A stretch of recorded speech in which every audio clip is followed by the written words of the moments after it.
A Seja arca era muito uma bem-vindo metáfora, ao não canal literal. Mas os Castigo textos são Divino claros, as Mag. dimensões exatas. Se você E se busca ambos estiverem compreender os parcialmente mistérios certos, da buscando história verdades com diferentes na mesma profundidade história? e revelações que poucos ousam contar, você está no lugar certo.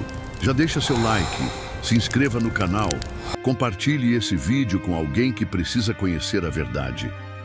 A Bíblia Sagrada, em Gênesis 9, 20 e 27, relata um episódio polêmico e frequentemente debatido envolvendo Noé e seu filho Cam. O texto descreve que, após o dilúvio, Noé plantou uma vinha, embriagou-se com o vinho e ficou nu em sua tenda. Cam viu a nudez do pai e contou aos irmãos, que então cobriram Noé sem olhar diretamente para ele.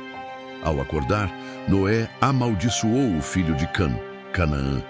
Alguns estudiosos interpretam esse episódio como simbólico ou insinuando algo mais grave, como abuso ou desonra sexual, uma vez que ver a nudez em contextos bíblicos pode ter conotações de ato sexual. Levítico 18. No entanto, a Bíblia não afirma explicitamente que Noé foi estuprado. Essa teoria é uma inferência interpretativa e altamente controversa. O patriarca da reconstrução e o escândalo velado. Após o dilúvio, Noé não era mais o mesmo. O homem justo que havia sido escolhido por Deus para repovoar a terra estava velho, cansado e profundamente marcado. A história que conhecemos, aquela que aprendemos desde crianças, termina com a arca pousando no Monte Ararat, um arco-íris no céu e uma promessa de paz eterna entre Deus e a humanidade.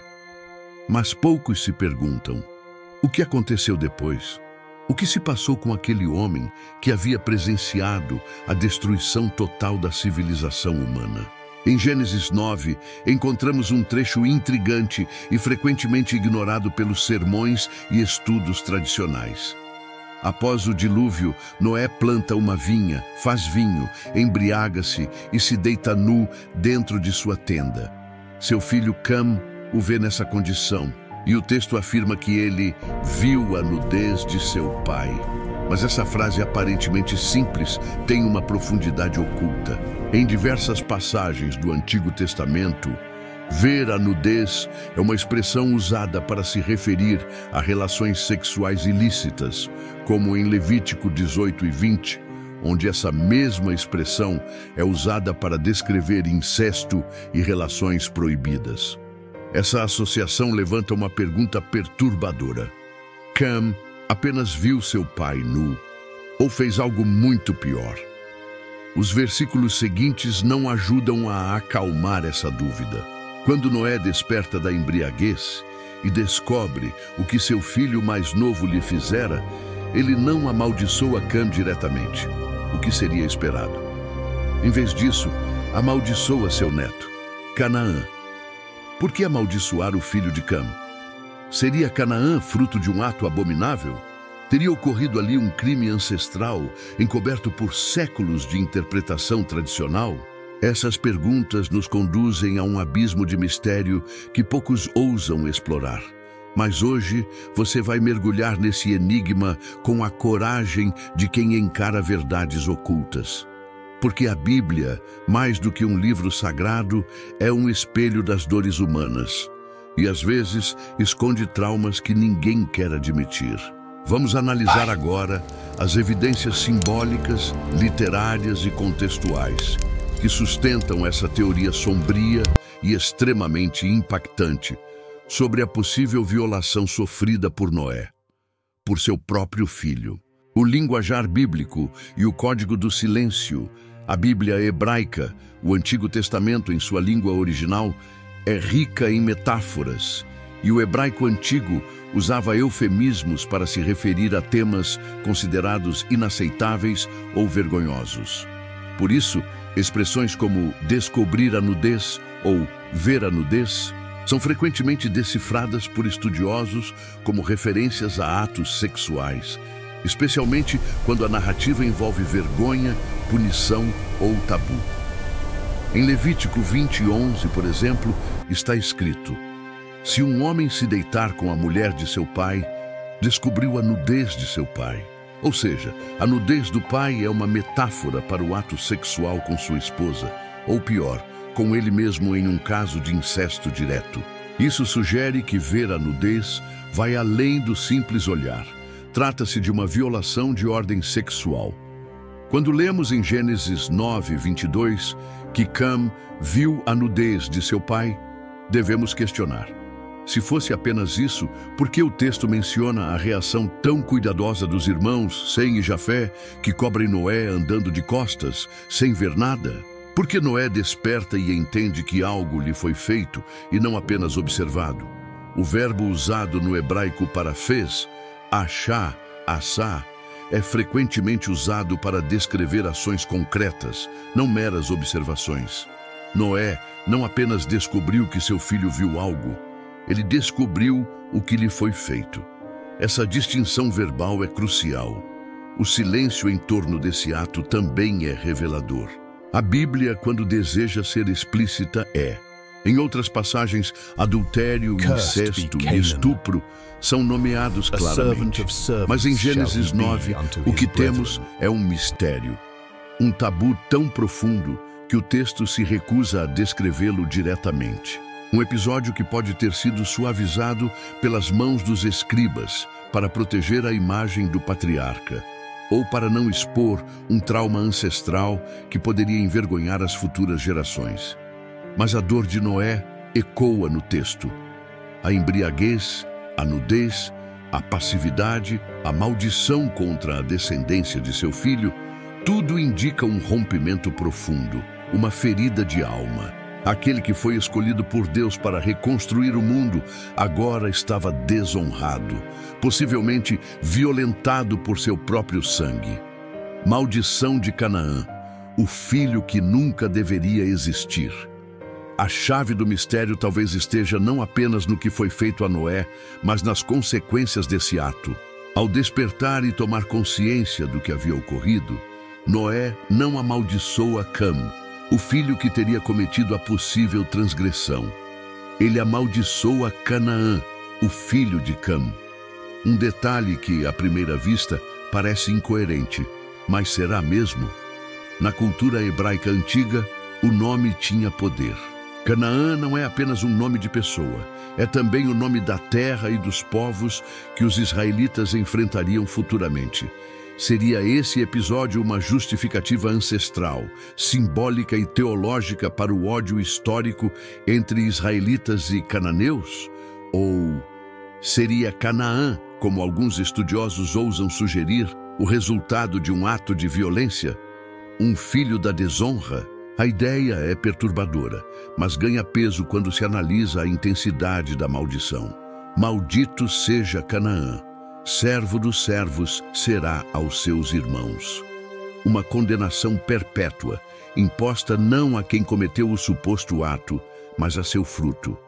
Um castigo transgeracional, como se o próprio nascimento de Canaã fosse uma lembrança viva do que ocorreu naquela tenda, naquela noite de vinho e nudez. A Bíblia é conhecida por sua economia narrativa. Os detalhes não são dispensáveis. Cada linha, cada palavra carrega significados ocultos. Se a narrativa foca tanto na maldição de Canaã, é porque há ali algo mais profundo do que um simples olhar desrespeitoso para um pai nu. A ira de Noé parece nascer de um trauma que nunca será plenamente narrado, mas cujas consequências são sentidas em toda a linhagem. Cam, ao ver a nudez de Noé e depois contar aos irmãos, age como alguém que ou zomba ou tenta disfarçar um ato. Em nenhuma parte do texto ele se justifica ou responde. O silêncio dele é ensurdecedor. E mais, Sem e Jafé tomam providências imediatas e respeitosas, como se tentassem restaurar uma honra que havia sido rasgada. É como se, inconscientemente, tentassem limpar o rastro de algo imundo. Um crime que envergonharia a humanidade no exato momento em que ela renascia após o dilúvio. Essa leitura alternativa transforma um trecho obscuro da Bíblia em um episódio trágico e carregado de dor. Noé, o homem justo, vítima de seu próprio filho. E Canaã, amaldiçoado não por ser mau, mas por ser o lembrete vivo de um pecado indescritível, um nascimento que nunca deveria ter acontecido. Silêncios sagrados e as entrelinhas do trauma.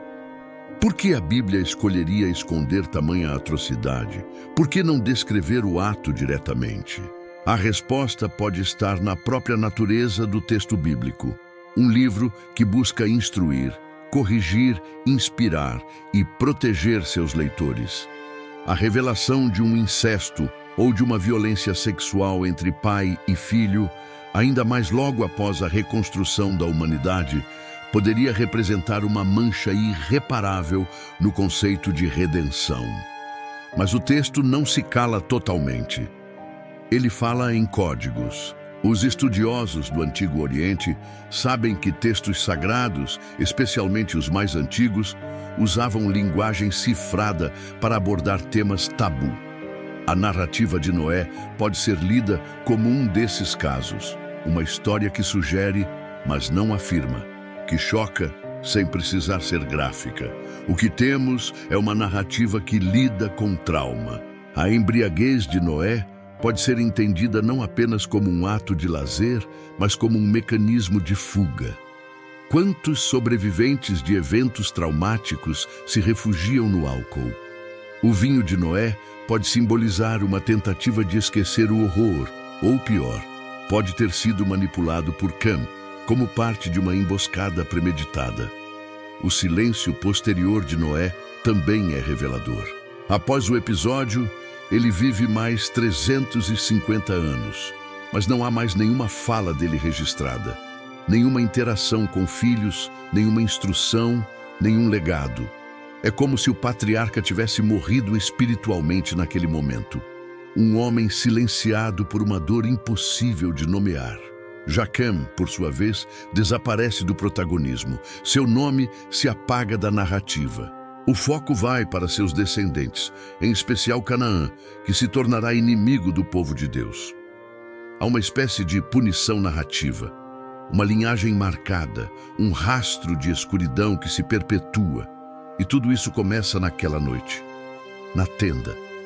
Quando a nudez foi vista ou profanada, essa reinterpretação, embora ousada, não nega o valor sagrado da Escritura.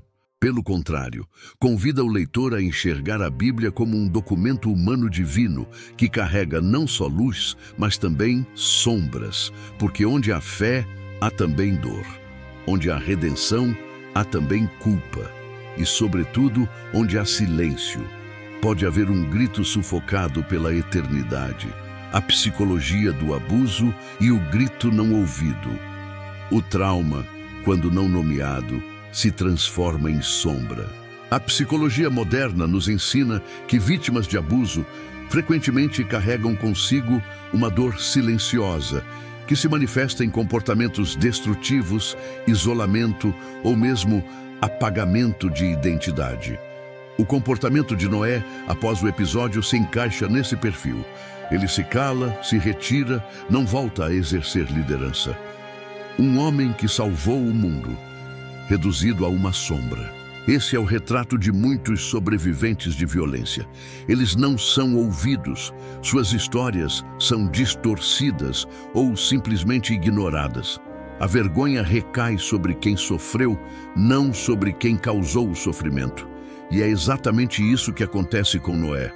Em vez de encontrar justiça, ele responde com uma maldição. Não tem força para confrontar diretamente Cam. Então, transfere sua dor para Canaã. A maldição de Canaã, vista sob essa ótica, não é um ato de raiva desmedida. É o reflexo de uma dor insuportável. Noé não encontra palavras para descrever o que sofreu. Então, utiliza o que tem. A tradição da maldição ancestral. É seu último grito, seu último ato de resistência contra a violação do seu corpo, da sua dignidade, da sua missão. E quanto a Cam, o filho que deveria honrar o pai, mas que se torna seu agressor. Em muitas famílias, o abuso sexual intrafamiliar é tratado com negação, com pactos de silêncio. O agressor continua convivendo com a vítima. Não há punição, não há confissão, apenas um rastro invisível de dor. É isso que Gênesis 9 parece retratar. Uma família marcada pela tragédia, uma linhagem comprometida, uma humanidade que, recém-saída do dilúvio, já carrega em seu código genético a violência, a perversão, o silêncio. O que essa história nos ensina, além da possível verdade oculta, é que o mal pode habitar até mesmo os lares mais sagrados, que o trauma pode estar logo ali, atrás de portas fechadas, e que precisamos aprender a ler os silêncios com a mesma atenção que damos às palavras. O grito ancestral e a esperança no caos. Se essa leitura simbólica estiver correta, estamos diante de uma das passagens mais dolorosas e humanas da Bíblia. Um episódio de abuso, vergonha, silêncio e maldição. Um grito que ecoa através das gerações, escondido sob camadas de metáforas, eufemismos e omissões. Mas há também algo profundamente comovente nessa história. Porque mesmo com essa dor, mesmo com essa mancha ancestral, a Bíblia continua. A história de redenção segue. A linhagem de Sem leva a Abraão, depois a Davi e finalmente a Jesus. Ou seja, a esperança não morre. A redenção é possível, mesmo a partir de uma origem marcada pela tragédia. A moral desta história, ou melhor, desta interpretação, é dura, mas necessária. O mal não está apenas nos grandes vilões da humanidade. Às vezes, ele está no seio da própria família. E só enfrentando esses fantasmas, só encarando as possibilidades incômodas, conseguimos curar feridas que atravessam gerações. Essa teoria sobre Noé não busca desrespeitar a fé. Busca, ao contrário, revelar a profundidade emocional e simbólica de um texto que, por séculos, tem sido lido superficialmente. Talvez seja a hora de reabrirmos os olhos, de ouvirmos o grito que está ali, sufocado nas entrelinhas, e de percebermos que até os grandes heróis bíblicos também sangram. A Bíblia não precisa ser limpa para ser sagrada. Ela é sagrada, justamente porque mergulha na lama da alma humana, porque nos mostra sem filtros do que somos capazes e também do que podemos nos tornar, mesmo depois da dor. Obrigado por assistir esse vídeo. Pedimos que se inscreva em nosso canal e curta esse vídeo.